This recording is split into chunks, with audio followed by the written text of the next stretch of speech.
Good afternoon everyone. Book keeping and accountancy में जितने भी चैप्टर हम कंप्लीट कर चुके हैं उन सब का आपको रिवीजन करते रहना है।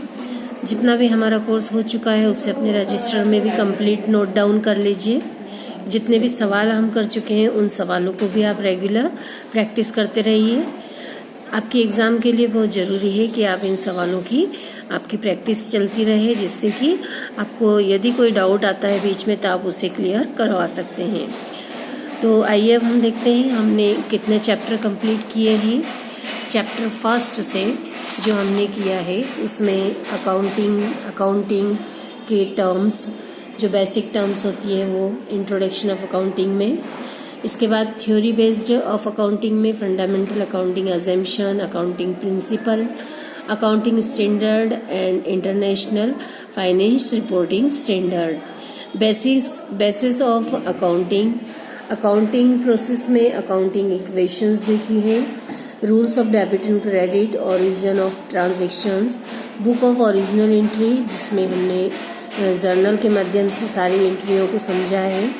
इसके बाद हमने कैश बुक्स बनाई हैं, अदर बुक्स भी बनाई हैं जो हमारी नॉन कैश ट्रांजैक्शंस की बुक रहती है, जिसमें purchase book, sales book, purchase return, sales return and journal proper बनते हैं। इसके बाद बैंक रिकॉन्सिलिएशन स्टेटमेंट भी प्रिपेयर किया है हमने। उसके बाद लेजर भी बनाना सीखा था। जर्नल जब बन जाता है उसके बाद हम लेजर भी प्रिपेयर करते हैं। मतलब जर्नल की सारी एंट्रियों को जब हम लेजर में अकाउंट्स ओपन करके और उसे एंट्री या पोस्टिंग करते हैं तो वो लेजर कहलाता है। इसके बाद ट्रायल बैलेंस भी बनाना हमने सीखा है। ट्रायल बैलेंस एक लिस्ट या स्टेटमेंट के रूप में होता है जिसमें सारे अकाउंट्स की जो बैलेंसेस होते हैं उनके द्वारा ये एक लिस्ट प्रिपेयर की जाती है। इसी प्रकार हमने इसमें bank reconciliation statement, ledger, trial balance ये सब सीखा है। डेप्रिसिएशन में हमने डेप्रिसिएशन क्या होता है इसके मीनिंग देखा है, concept, need and factors affecting depreciation, methods of computation of depreciation. 2 methods हमने देखी थी, एक फॉर्मूले की और एक परसेंटेज की। इसके बाद हमने 2 मेथड से डेप्रिसिएशन हम लगाते हैं। जो भी असेट्स होती है उस पर एक स्ट्रेट लाइन मेथड है, मतलब जो स्थायी किश्त पद्धति है, और दूसरी है रिटर्न डाउन वैल्यू मेथड जिसे हम डिमिनिशिंग बैलेंस मेथड या रेड्यूसिंग बैलेंस मेथड भी कहते हैं। इसके बाद जब हमने असेट्स पर चार्जिंग करना सीख लिया है, मतलब डेप्रिसिएशन लगाना सीख लिया, उसके बाद हमने उसके डेप्रिसिएशन को अकाउंट को भी बनाना सीखा है। जो भी असेट्स है, जो मशीनरी है या फर्नीचर या जो भी असेट्स का नाम होता है उसके अकाउंट प्रिपेयर करके और उस पर डेप्रिसिएशन लगाया जाता है।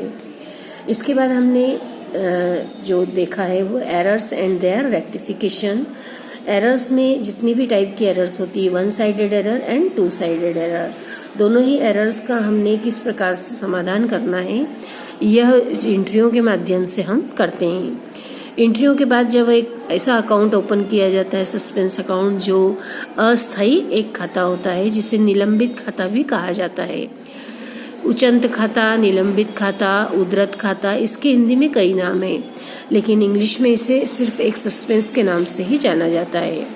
तो उस अकाउंट को हमने बनाना भी सीखा है, और जितनी भी एंट्रीज होती है उन सब एंट्रियों के माध्यम से जब हम उन सारी त्रुटियों को सुधार लेते हैं तो सस्पेंस अकाउंट ऑटोमेटिकली क्लोज हो जाता है।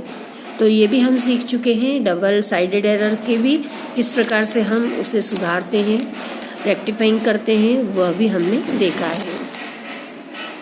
अब जो हमारा स्टार्ट किया है हमने पार्ट बी, जो फाइनल अकाउंट के रूप में हम फाइनेंशियल स्टेटमेंट देखते हैं।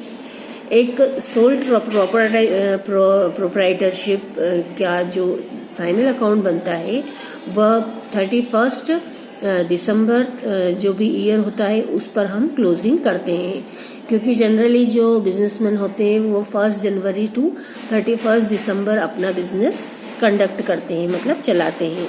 तो पूरे वर्ष जब बिजनेस करते हैं और फाइनली जब वे 12 महीने बाद अपने सारे अकाउंट्स को चेक करते हैं और उसके द्वारा जब वे फाइनल अकाउंट प्रिपेयर करते हैं तो वो फाइनेंशियल स्टेटमेंट की श्रेणी में आता है।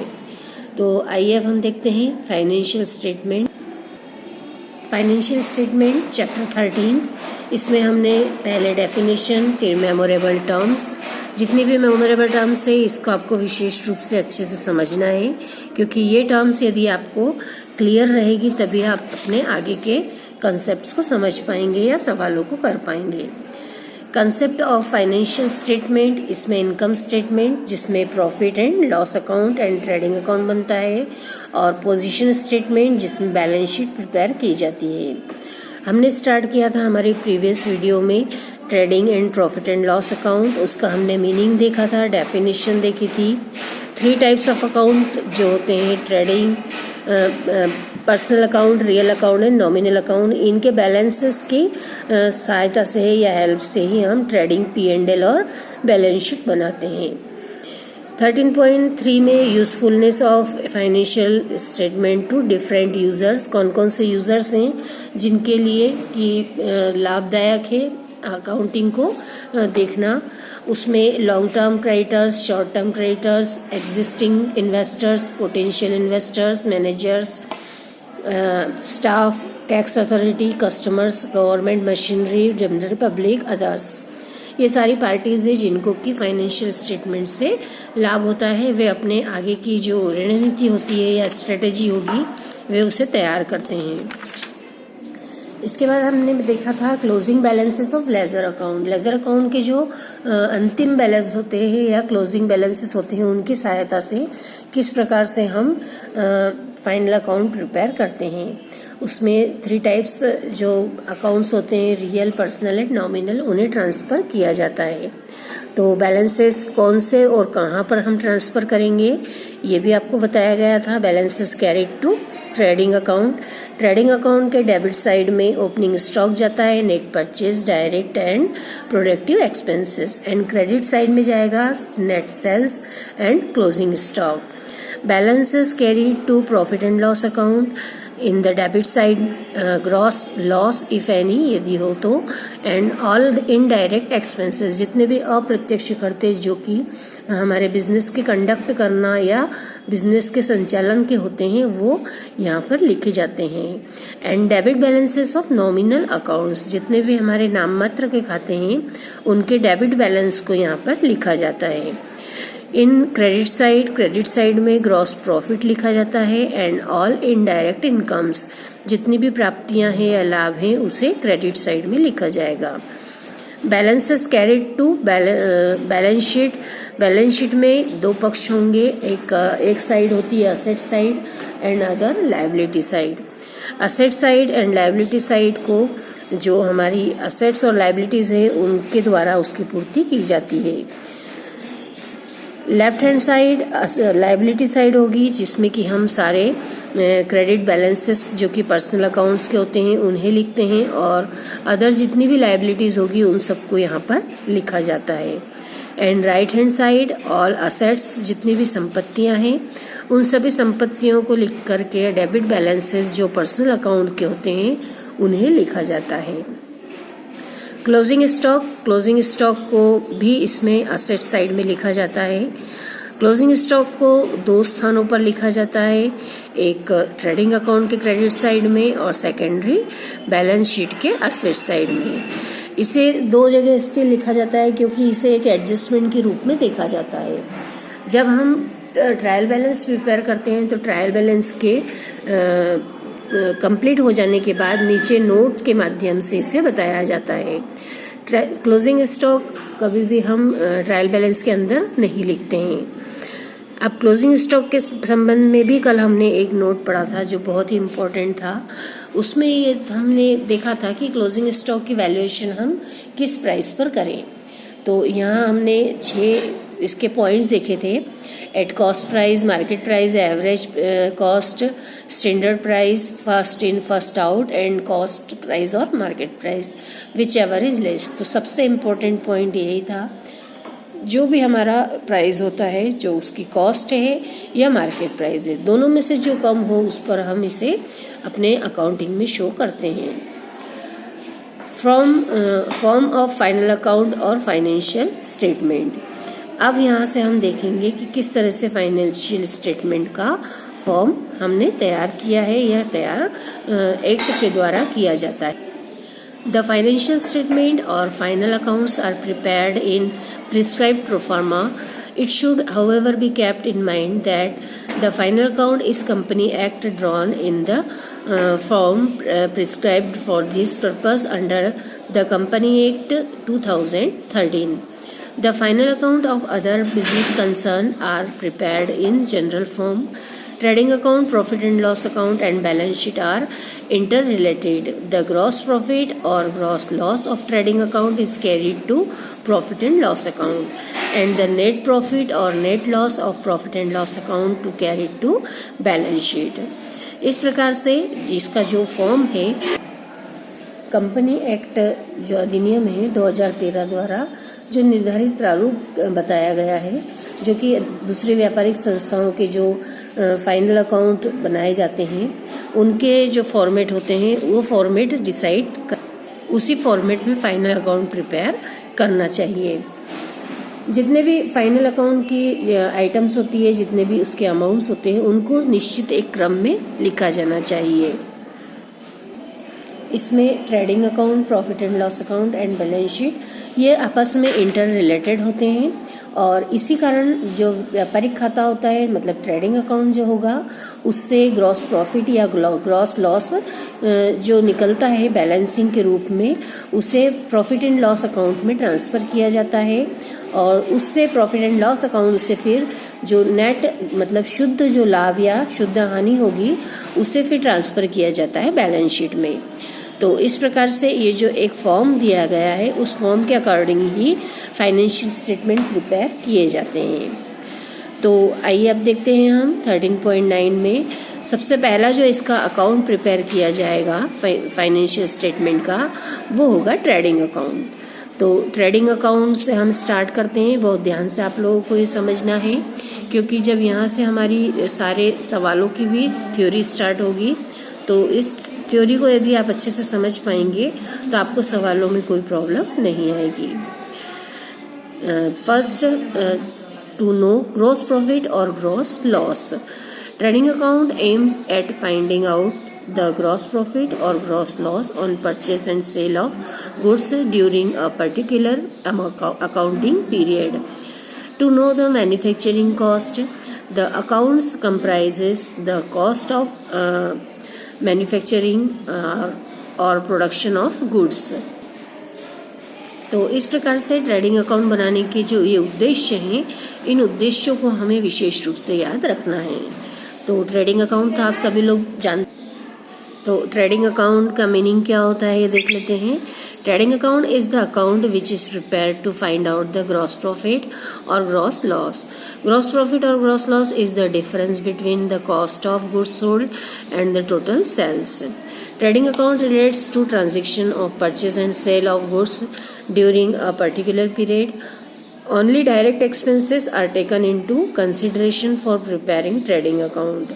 ट्रेडिंग अकाउंट में जो लिखा जाता है उस व्यापारिक खाते में जितने भी सारे प्रोडक्शन से संबंधित खर्चे होते हैं, ऐसे सारे एक्सपेंसेस जो मैन्युफैक्चर करने में लग रहे हैं और उससे जो हमें आय प्राप्त हो रही है, वही हम ट्रेडिंग अकाउंट में लिखते हैं। वर्ष भर में पूरे एनुअल ईयर में पूरे हम जो पूरे वर्ष एनुअल जो फंक्शन हम सारे करते हैं अकाउंट, इसमें बिजनेस के, मैन्युफैक्चरिंग के, प्रोडक्शन के, वो सारी एक्टिविटीज़ को जब हम एक स्थान पर लिखेंगे तो वह ट्रेडिंग अकाउंट होगा। तो जितने भी हम व्यापारिक परिणाम जानने के लिए सभी को एक स्थान पर लिख करके और उसके डिफरेंस को जब ज्ञात करते हैं या कैलकुलेट करते हैं, तो वह जब निकाला जाता है तो वो सकल लाभ या सकल हानि, ग्रॉस प्रॉफिट या ग्रॉस लॉस निकलता है। इसके जो ऑब्जेक्ट्स थे वो आपको बताए थे, ये दोनों ही ऑब्जेक्ट्स, और इनके अलावा भी और कई ऑब्जेक्ट्स भी हैं जो अब हम देखेंगे, क्योंकि जो मैन्युफैक्चरिंग कॉस्ट होती है और उसको जब हम लिख देते हैं और जो डिफरेंस की अमाउंट निकलती है वो ग्रॉस प्रॉफिट या ग्रॉस लॉस निकलती है। उसके अलावा भी हमें यह जानना होता है कि हमारे टोटल कितने डायरेक्ट एक्सपेंसेस हुए हैं और कितने हमने उसमें इनकम्स रिसीव्ड किए। तो इनको ज्ञात करने के लिए और उसका फिर कंपेयर करने के लिए, क्योंकि पिछले वर्ष में हमने कुल कितना खर्चा किया था डायरेक्ट एक्सपेंसेस पे और इस वर्ष कितना हुआ है, इसका हम तुलनात्मक अध्ययन कर सकते हैं। और हमारे स्टॉक की पोजीशन क्या है यह भी जानने के उद्देश्य से हम ट्रेडिंग अकाउंट प्रिपेयर करते हैं। कंटेंट ऑफ ट्रेडिंग अकाउंट, इसके कौन कौन से मदें होगी, जो आइटम्स होगी जो हम ट्रेडिंग अकाउंट में लिखेंगे। Since the aim of a trading account is to find out gross profit or gross loss, its debit side show the cost of goods sold, that is opening stock, purchase and direct expenses on purchase. The credit side shows the amount of sale and closing stock in hand. If the total of credit side exists that of the debit side, the difference will represent gross profit. On the other hand, if the total of debit side exists that of the credit side, the difference will represent gross loss. इसके जितने भी content होंगे debit और credit side के, उसमें जो हम लिखते हैं डेबिट साइड में, उससे यह पता चलता है कि हमारी कॉस्ट ऑफ गुड्स सोल्ड कितनी है, मतलब बेचे गए माल की कितनी लागत आई है। And credit side credit side में हम हमारी टोटल सेल्स को और क्लोजिंग स्टॉक कितना बचा है उसे शो करते हैं। दोनों ही तरफ जब हम दो सब आइटम्स को लिख देते हैं या सभी मदों को लिख दिया जाता है, उसके बाद जब दोनों तरफ का टोटल लगा करके और डिफरेंस के अमाउंट को जब कैलकुलेट किया जाएगा तो वह अमाउंट ग्रॉस प्रॉफिट और ग्रॉस लॉस के हेड में आती है। तो इस प्रकार से यदि हमारा टोटल डेबिट का ज़्यादा है तो हमारा ग्रॉस प्रॉफिट निकलेगा, और यदि हमारा क्रेडिट साइड का बैलेंस निकल रहा है तो ग्रॉस लॉस होगा, और यदि क्रेडिट साइड का टोटल ज़्यादा है, बैलेंस हमारा डेबिट साइड का निकल रहा है, तो ग्रॉस प्रॉफिट निकलता है। इस प्रकार से जब हम इसका ग्रॉस प्रॉफिट या ग्रॉस लॉस जब ट्रांसफ़र करते हैं तो उसे P&L के प्रॉफिट एंड लॉस के डेबिट और क्रेडिट साइड में, यदि हमारा प्रॉफिट है तो उसे डेबिट साइड में शो कर क्रेडिट साइड में ट्रांसफ़र किया जाएगा, और लॉस है तो उसे क्रेडिट साइड में डेबिट साइड में दिखाया। ट्रेडिंग अकाउंट में जब हम इस बैलेंस के रूप में ग्रॉस प्रॉफिट या ग्रॉस लॉस को लिखते हैं तो वहीं पर ब्रैकेट में ट्रांसफर टू P&L अकाउंट भी लिख दिया जाता है। साथ में ही लिख देने के कारण हमें याद रहता है कि इसे हमें P&L में ट्रांसफ़र करना है। तो इस प्रकार से ट्रेडिंग अकाउंट का जितना भी हम बैलेंस निकालते हैं उसे ट्रांसफ़र करने के बाद वह ट्रेडिंग अकाउंट समाप्त होता है और फिर P&L की प्रोसेस स्टार्ट होती है। तो आइए अब हम देखते हैं 13.11 में detailed analysis of items to be entered in the debit side of trading account. Trading account के डेबिट साइड में हम कौन कौन सी अमाउंट्स को या कौन कौन सी आइटम्स को लिखेंगे, उनको यहाँ विस्तृत रूप से हम समझेंगे। फर्स्ट है opening stock. In the case of a new business, there will no entry of opening stock, but in the following years, the unsold goods or closing stock at the end of the year will become opening stock at the beginning of the next year. This opening stock will be written in the debit side of the trading account. इस प्रकार जब opening stock लिखा जाता है, मतलब प्रारंभिक रहतिया लिखा जाएगा, तो कोई भी व्यापारी जब नया व्यापार प्रारंभ करता है, नया बिजनेस स्टार्ट करता है, तो उस समय ओपनिंग स्टॉक कुछ भी नहीं रहता है, क्योंकि बिजनेस नया स्टार्ट किया है। और यदि कुछ समय रनिंग बिजनेस है, कुछ समय पहले उसका जो हमारा लास्ट ईयर का प्रीवियस ईयर का क्लोजिंग स्टॉक बच गया है, तो वही हमारा इस वर्ष का ओपनिंग स्टॉक होता है। तो इसलिए ओपनिंग स्टॉक के संबंध में यह ध्यान रखना चाहिए कि जो हमारा लास्ट क्लोजिंग बैलेंस है स्टॉक का, उसे ही ओपनिंग बैलेंस के रूप में लिखते हैं, और इसे सबसे पहले लिखा जाता है डेबिट साइड में ट्रेडिंग अकाउंट के। तो जब भी हम ट्रेडिंग अकाउंट के सम शुरू करेंगे, जब हम प्रिपेयर करेंगे ट्रेडिंग अकाउंट बनाना, तो सबसे पहले हमें उसमें डेबिट साइड में ओपनिंग स्टॉक को लिख करके ही हमारे सवाल को शुरू करना है। सवालों में यदि आपको ओपनिंग स्टॉक नहीं दिया हो तो भी आपको हेडिंग जरूर डालना है टू ओपनिंग स्टॉक और उसे फिर ब्लैंक छोड़ देंगे। तो इस प्रकार से यदि आपको याद रहेगा कि आपको ओपनिंग स्टॉक सबसे पहले लिखना है तो आप अपने आप ही ओपनिंग स्टॉक को लिख करके और उसके आगे जो लिखना रहेगी वो आप हेडिंग उसके डाल सकते हैं। तो नेक्स्ट हेडिंग जो रहेगी वो रहेगी नेट परचेजेस। नेट परचेजेस मतलब टोटल जो परचेज की अमाउंट है, क्रय की अमाउंट है, वो यहाँ पर लिखी जाएगी। The amount of the net purchase is calculated by deducting the following form of total purchase, cash and credit. Purchase return and goods returned by the proprietor for private use, goods donated and goods given away to employees at cost, goods distributed as sample। तो हमें purchase लिखते समय यह ध्यान रखना है कि जब भी हम टोटल परचेज लिखेंगे, कैश परचेज और क्रेडिट परचेज दोनों को जोड़ा जाएगा यदि अलग अलग दिया है, और यदि टोटल परचेज दिया है तो हम उस अमाउंट को लिख देंगे। लेकिन उसमें से हमें जो माइनस करनी रहेगी वह ये ध्यान रखना है कि परचेज रिटर्न को हमें वहीं पे शो करना है, माइनस करना है, और बची हुई जो शेष अमाउंट है, बैलेंस है, उसे आउटर कॉलम में लिखा जाएगा। उसमें से यदि कोई प्रोप्राइटर ने प्राइवेट यूज के लिए अपना गुड्स निकाला है तो उसे भी परचेज में से माइनस किया जाएगा। यदि गुड्स डोनेट किया है और यदि कोई सैंपल दिया है, किसी डिस्ट्रीब्यूशन किया है यदि हमने फ्री सैंपल के रूप में, तो उसे भी हम यहाँ परचेज में से कम करके ही शो करेंगे। इसके बाद लिखते हैं डायरेक्ट एक्सपेंसेस और expenses on purchases. Direct expenses means and includes all the expenses incurred on the purchase of goods, carriage inward, manufacturing and making the goods sellable. Such expenses are entered in the debit side of the trading account. Trading account के debit side में उन सारे हम direct expenses को लिखते हैं जो expenses हमने प्रोडक्शन से संबंधित किए हैं। डायरेक्ट एक्सपेंसेस की यहाँ लिस्ट दी है, उस लिस्ट के अकॉर्डिंग हमें यह ध्यान रखना है कि हमारे जो सवाल में दिए गए हैं उनमें से कौन कौन सी इसमें आती है और उसे ही हमें लिखना है। तो कौन कौन से डायरेक्ट एक्सपेंसेस हो सकते हैं? ऑक्ट्राय एंड इम्पोर्ट ड्यूटी मतलब चूंगी और आयात कर, excise duty and tax on purchase जो हमारी एक्साइज ड्यूटी लगती है, मतलब ये शुल्क लगता है, आयात या निर्यात शुल्क, उस पर जो टैक्स लगता है परचेजेस पे वो भी इसमें डायरेक्ट एक्सपेंसेस में आता है। Railway freight on purchase railway का जो भाड़ा है या किराया है जो खरीदारी पर हमने दिया है।